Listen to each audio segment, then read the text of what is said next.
As a 12-year-old boy, every now and then I'd see a magazine with a 500-pound sturgeon. And that's something that I've never gotten out of my mind. The white sturgeon, the largest freshwater fish in North America. It's an incredible species.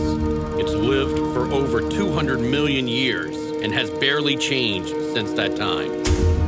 The Columbia River Basin in the Pacific Northwest is one of their homes. In these rivers, the white sturgeon of the past grew to mammoth proportions. 100 years ago, the sturgeon were over 12 feet long, over 1,000 pounds.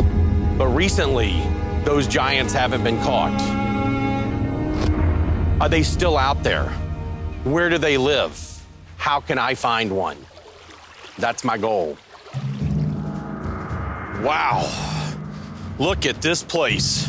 This is country for big fish. I could see it, I feel it. Ever since I can remember, I've been fishing. I've always spent a lot of time preparing my gear. There are a lot of things that we can't control while we're out here, but there are a few things we can control. For me, tackle is a really important part of that. You know, these rods may look a little small for a fish that could weigh over 500 pounds, but I've caught blue marlin on these rods. Back in 2016, I was fishing the seamounts of Costa Rica and managed to catch a marlin that weighed over 300 pounds. I've spent decades battling the world's largest fish that have all pushed me to the limit. So you know these rods are up to the task. But my best tool is knowledge. So I'm gonna go visit one of the top sturgeon experts in this lower Columbia.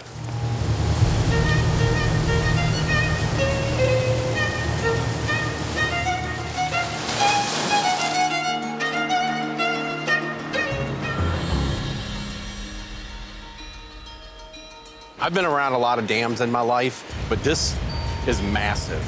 Yeah, it's a massive dam, but the Columbia is a massive river. Danella Miller is a descendant of the Yakima Native tribe. Danella's people have been the stewards of the sturgeon and this river for centuries.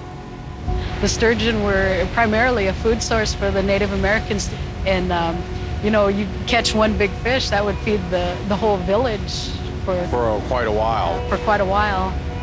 Danella has dedicated her life to the sturgeon as a fisheries biologist. Before the dams were built, how far do you think these sturgeon were migrating up these systems?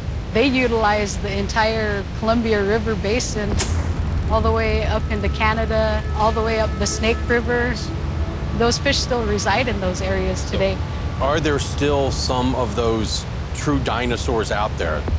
Yeah, you hear the stories of people catching these giants, sturgeon that predate the dams.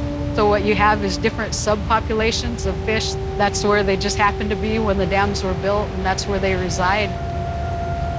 So maybe a smaller fish was up there, and for the past 60, 80, 150 years, a giant has been growing. Yeah.